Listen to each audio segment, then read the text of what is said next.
Hello అండి అందరికీ. ఇంట్లో ఇడ్లీ పిండి మిగిలిపోతూ ఉండిద్ది కదా, అలా మిగిలిపోయిన ఇడ్లీ పిండితో జస్ట్ 5 నిమిషాలు ఎక్కువ ఇంగ్రీడియంట్స్ కూడా అవసరం లేకుండా ఈజీగా సింపుల్గా ఒక కరకరలాడే స్నాక్ రెసిపీ ఎలా చేసుకోవాలో ఈ వీడియోలో చూపిస్తున్నాను. ముందుగా ఒక బౌల్లో 1 కప్పు ఇడ్లీ పిండి తీసుకోండి. ఇడ్లీ పిండి మరీ పుల్లగా లేకుండా చూసుకోండి. అదే కప్పుతో 1 కప్పు పుఠానీలు తీసుకొని ఫైన్ పౌడర్గా చేసుకోండి. చాలా ఫైన్ పౌడర్గా చేసుకోండి. ఇక్కడ నేను ఆల్రెడీ 1 కప్పు పుఠానీలు ఫైన్ పౌడర్గా చేసి ఉన్నాను. ఆ ఫైన్ పౌడర్ని వేస్తున్నాను. వేసిన తర్వాత ఉప్పు 1/2 స్పూన్. ఆల్రెడీ మనకి ఇడ్లీ పిండిలో ఉప్పు ఉంటుంది కాబట్టి చూసుకొని వేసుకోండి. ఉప్పు వేసిన తర్వాత పసుపు 1/2 స్పూన్, రెడ్ చిల్లీ 1 స్పూన్, అలాగే జీలకర్ర 1/2 స్పూన్. జీలకర్రకి బదులు వాము కొంచెం చేతితో నలిపి వేసుకుంటే కూడా బాగుంటుంది.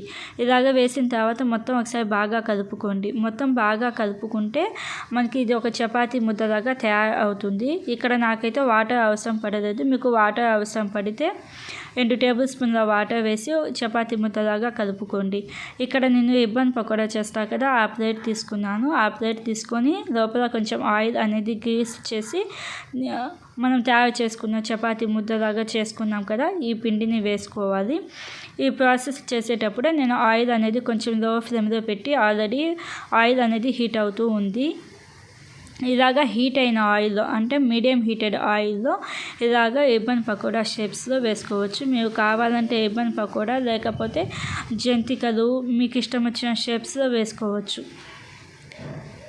ఇలాగ వేసిన తర్వాత వెంటనే గరిటెతో తిప్పకుండా ఒక 2-3 నిమిషాలు కుక్ అయిన తర్వాత సెకండ్ వైపు కూడా ఇంకొక 2 నిమిషాలు వండుకుంటే మనకి స్నాక్ రెసిపీ అనేది రెడీ అవుతుంది. పుఠానీలు అనేవి ఫైన్ పౌడర్గా లేకపోతే ఇలాగ మౌల్డ్లో కొంచెం స్టక్ అవుతూ ఉండిద్ది. ఇలాగ వేసిన తర్వాత ఒక 2 నిమిషాలు ఉడకనియండి. 2 నిమిషాలు లో ఫ్లేమ్లో ఉడికించుకున్న తర్వాత ఇలాగ ఫ్లిప్ చేసుకొని సెకండ్ వైపు కూడా ఇంకొక 2 నిమిషాల పాటు ఉడికించుకోవాలి. అంతేనండి, simple and easy snack recipe అనేది రెడీ అయిపోయింది. టేస్ట్ చాలా బాగుండిద్ది, అలాగే చాలా క్రిస్పీగా ఉంటాయి.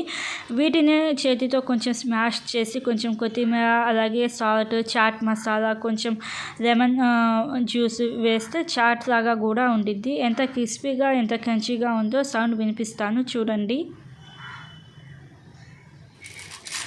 చూసారు కదా ఎంత క్రిస్పీగా ఉందో. ఒకసారి ట్రై చేయండి. ట్రై చేసి మీకు ఎలా అనిపించిందో కామెంట్ చేయండి.